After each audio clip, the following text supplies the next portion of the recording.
Olá, gente, tudo bem? Pois é, antes de qualquer coisa, dá teu like, beleza? Se inscrevam no canal e aperta repetindo o sininho aí, tá bom? Para ficar por dentro das novidades do canal, ok?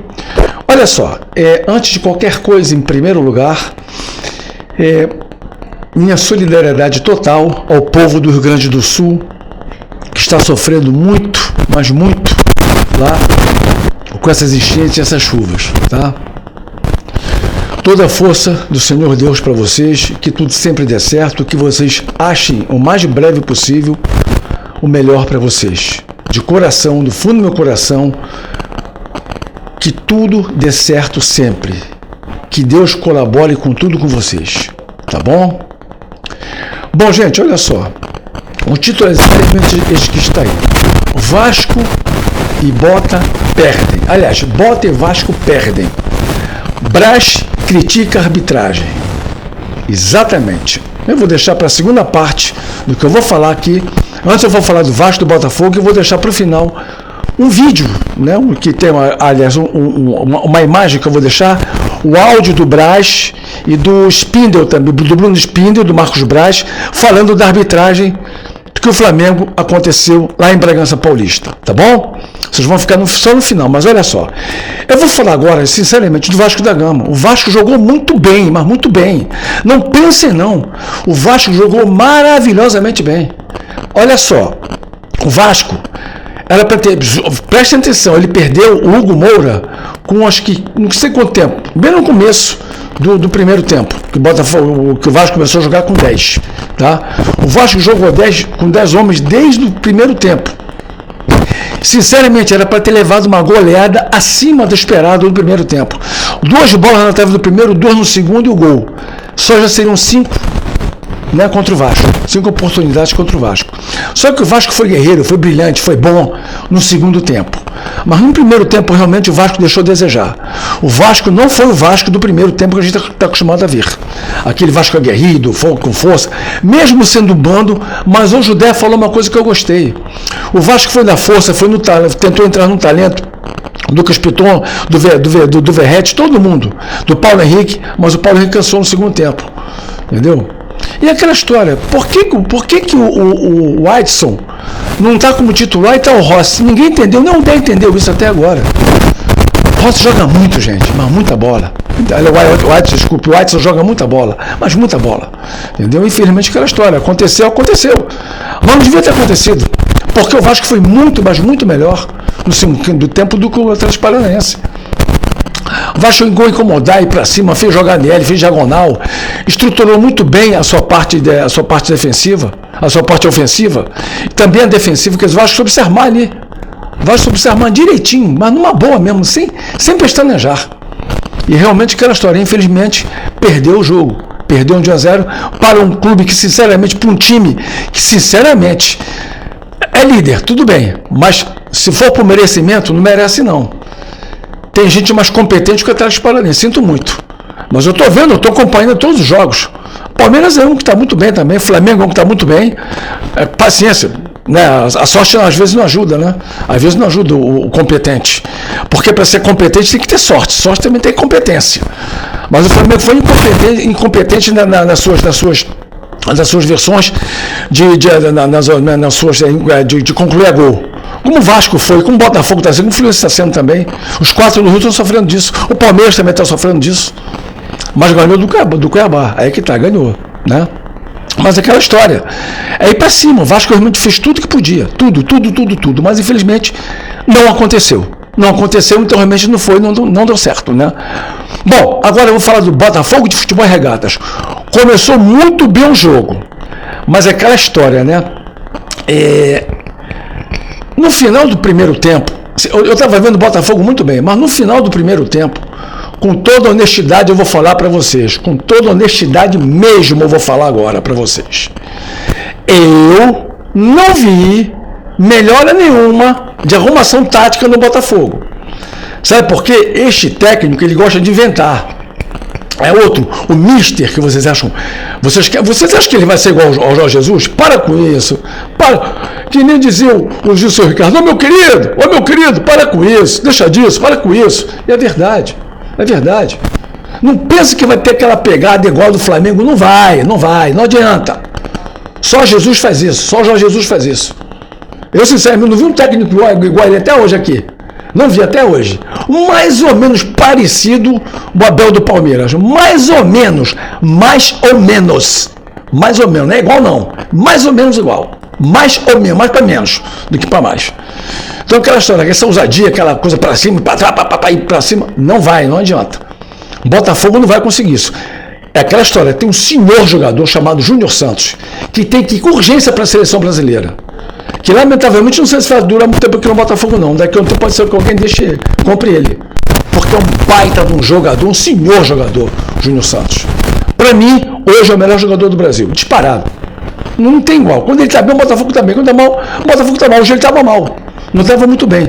Mas quando ele está bem, ele arrasa. É um senhor jogador. Para mim, o melhor do Botafogo é ele. Só que aquela história hoje não foi como tinha que ser. Para cima, sabe? O tranco, ele levando, mas aquela história não adiantou. O Rogério Ceni arrumou um esquema muito bom com o Everton Ribeiro. Esqueci o nome do jogador lá do Bahia, lá na frente. A triangulação que o Everton Ribeiro está fazendo é maravilhosa. É estilo que ele fazia com o Flamengo. Mais ou menos parecido com o Flamengo. Entendeu? Eu acho que realmente é por aí. O Botafogo tem tudo para dar uma arrancada muito boa, né? E quem sabe, né? Ser realmente a grande alegria que a torcida espera, não é? Bom, gente, olha só, eu vou deixar vocês agora com um trecho aí da gravação do Marcos Braz, tá? E do Bruno Spindel falando da arbitragem. O que o Flamengo sofreu lá em Bragança Paulista. Palavra dos dois diretores do Flamengo. Tá? Então prestem muita atenção.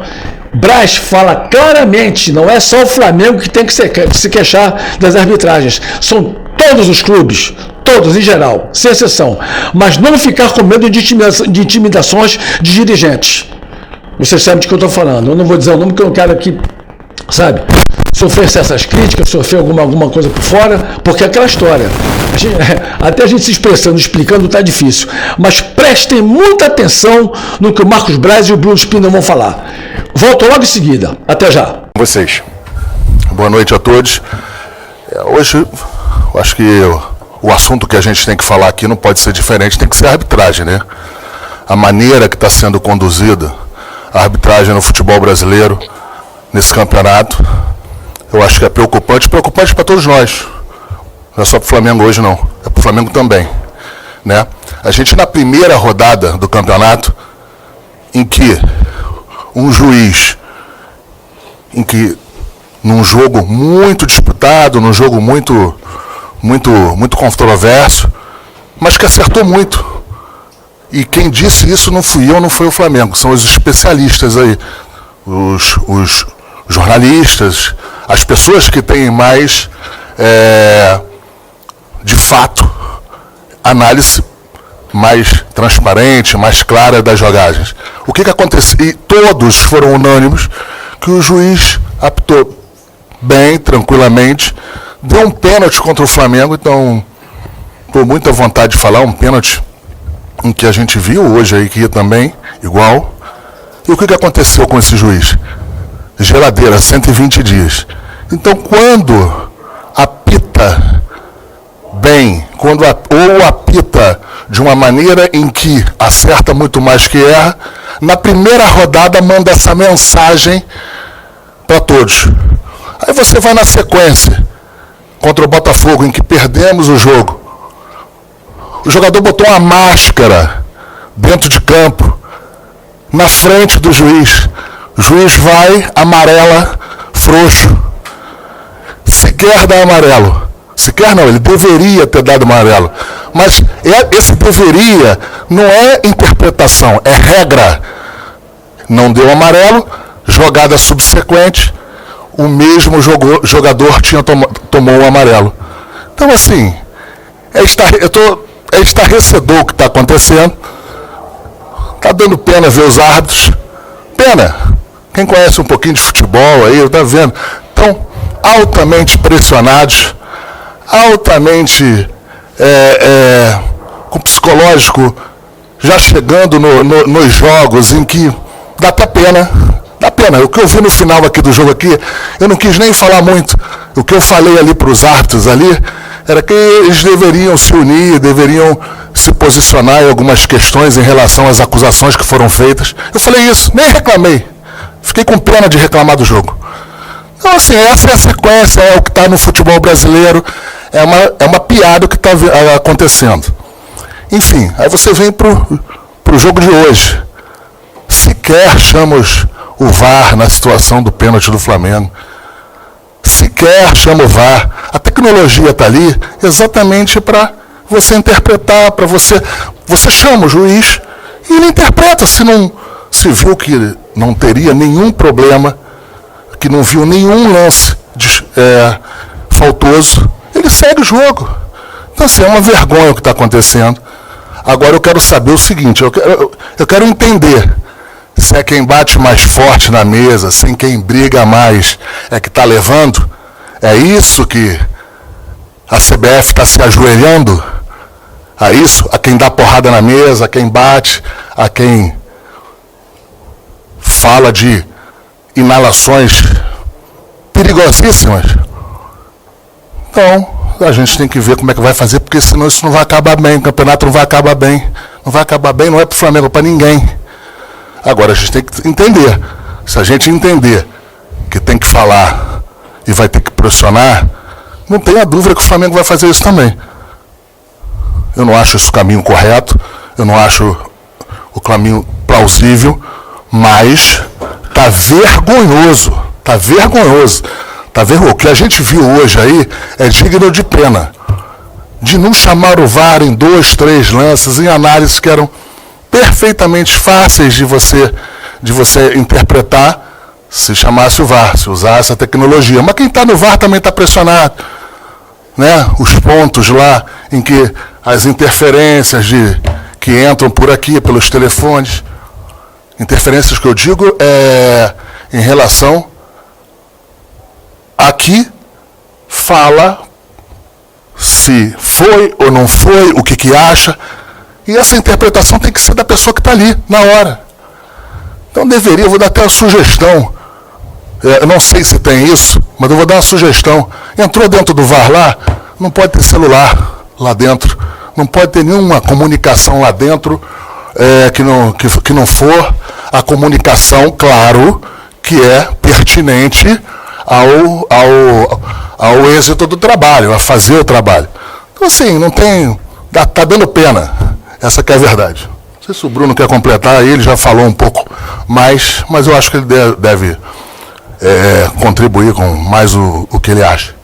Bom, acho que já falei lá, o Marcos também, faço minhas as palavras dele. A gente pensa exatamente da mesma forma. O sentimento é de raiva e indignação. O Flamengo só quer o correto. O Flamengo não quer nada mais que o correto. O Flamengo não quer ser prejudicado. Hoje não tem o que falar de futebol.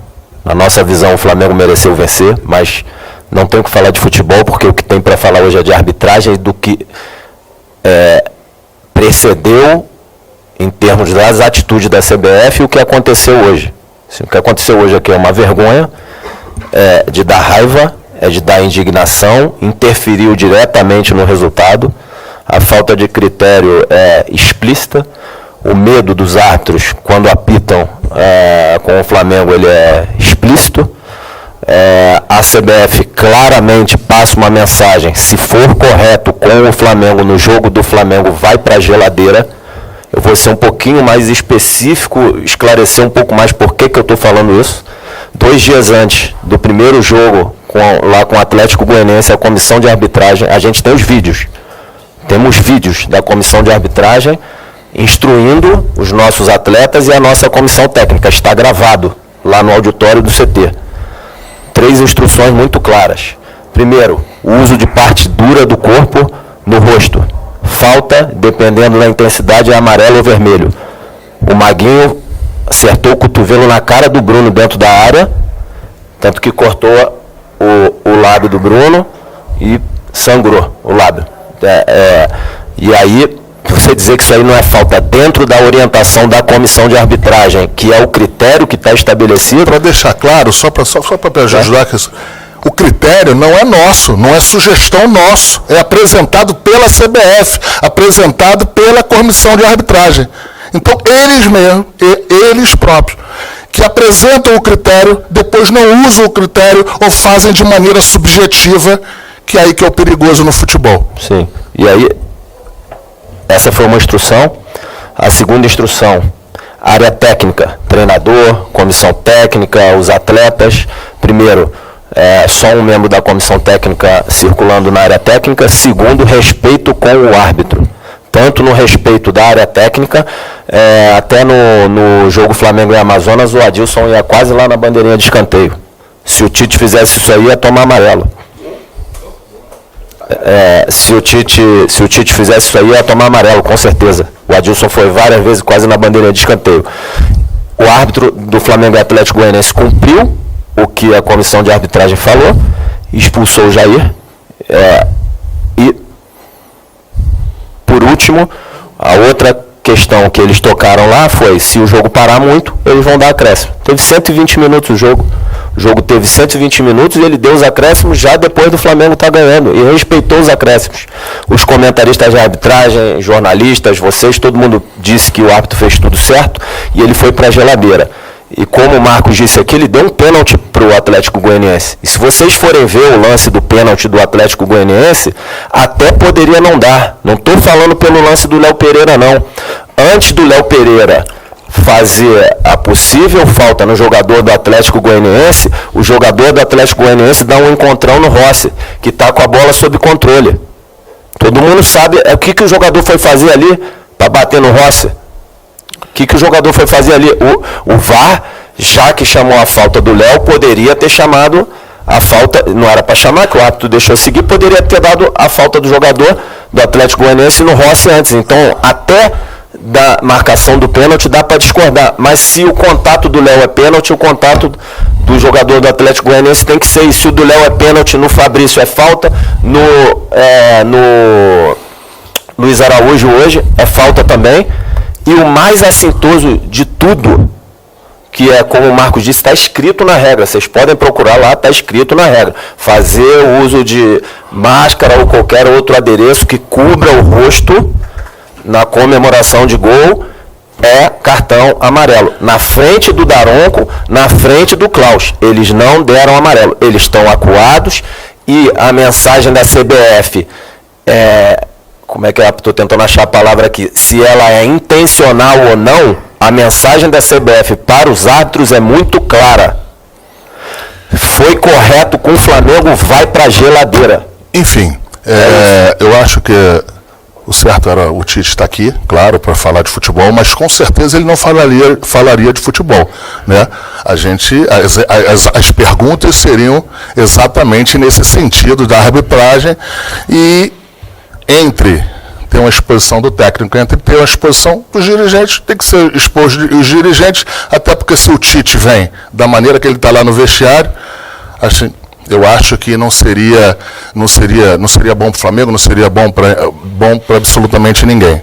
Então, exatamente isso, a mensagem está dada, agora eu só quero saber e entender se quem grita mais é que vai levar. Que se for assim, a gente vai começar a ir por outro caminho nessa relação do dia a dia aí com o CBF, com todo mundo. Então, vocês viram, vocês escutaram, porque escutar é ouvir e prestar atenção.